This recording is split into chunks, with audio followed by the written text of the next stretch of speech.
اچھا ڈاکٹر صاحب، ابھی وزارت قانون سے رائے مانگی ہے صدر مملکت نے. ابھی دوسرا ایپیسوڈ ہے کہ ہم دیکھ رہے ہیں وہ ہمیشہ سیکنڈ سٹیپ پہلے لے لیتے ہیں. یعنی وزارت قانون سے رائے اگر وہ پہلے لے لیتے تو ان کو معلوم ہوتا کہ خط لکھنا چاہیے یا نہیں. اب ایک عام آدمی کی پرسیپشن یہ ہے کہ صدر کے لیے بار بار یہ سبکی کا مقام ہے کہ اپنے ادارے اپنے اختیار میں نہیں ہے، کوئی ان کی بات نہیں سن رہا، ہر جگہ سے نفی میں جواب مل رہا ہے. پہلے ایک ٹویٹ والا ایپیسوڈ ہوا، اس کے بعد انہوں نے الیکشن کمیشن کو خط لکھا. اب وکٹ کے ایک طرف اس وقت اسٹیبلشمنٹ ہے، ایک طرف ان کی اپنی پارٹی ہے. دونوں میں سے کون ان کے فیور میں جا سکتا ہے؟ ایک چیز ڈاکٹر صاحب دیکھیں، ملک میں 35-40 کے قریب گریڈ 22 کے افسر ہوں گے. سب کے سب نے منع کر دیا کہ جی ہم پرنسپل سیکرٹری نہ لگنا چاہتے. اب سارے کے سارے غلط ہیں. اس کا احتشام صاحب ایک وجہ ہے، ڈاکٹر کے دفتر میں جانے ڈینٹسٹ سے سب کو خوف آتا ہے. ڈینٹسٹ کے دفتر میں آپ کو یاد ہے بچپن سے. اچھا سلمہ دیکھیے، مجھے تو لگتا ہے کہ صدر علوی صاحب نے اتنا پیار محبت کا خط لکھا تھا.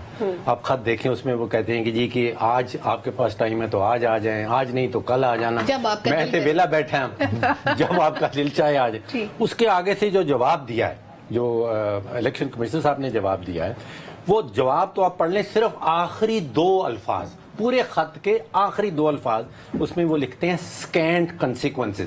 جس کا مطلب یہ ہوا کہ وہ کمشنر صاحب، الیکشن کمشنر صاحب کہہ رہے ہیں کہ صدر صاحب وڈے بھائی جان ہو پر توڑنا ملنے دا ککھ دا فائدہ نہیں. میں تو یہ سمجھا سکینڈ کا مطلب کوئی کنسیکوینس آپ سے ملنے کا فائدہ نہیں. تو یہ 2 الفاظ ہیں پورے خط میں، آپ نے سارا خط چھوڑ دیں، یہ سکینڈ کنسیکوینس ہے کہ توڑنا ملنے دا ککھ دا فائدہ نہیں ہونا.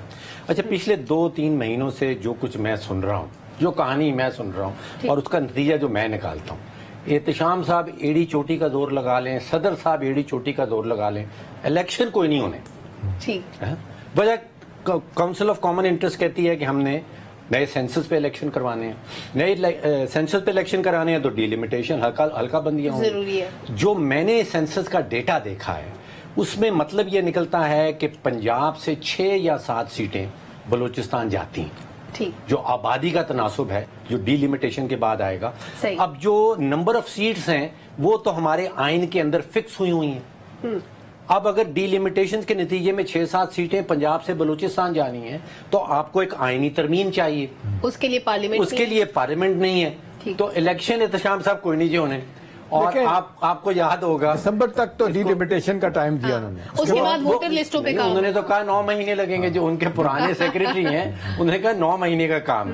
اور پھر آئی تھنک سلمہ تو شاید اس وقت بہت چھوٹی ہوگی، ایک صدر صاحب اور بھی آئے تھے، انہوں نے کہا تھا 90 دن میں الیکشن کروائیں گے اور 11 سال لگے تھے، آپ کو یاد ہوگا. ٹھیک ہے، یہ صدر کے آنے پہ ڈیپینڈ کرتا ہے کہ اس وقت کون صدر ہے. یہ والے صدر کہا تو یہ جا رہا ہے کہ اگلے صدر تک رہیں گے، اس دوران الیکشن ہوتے ہیں یا نہیں ہوتے یہ بھی ایک سوال ہے.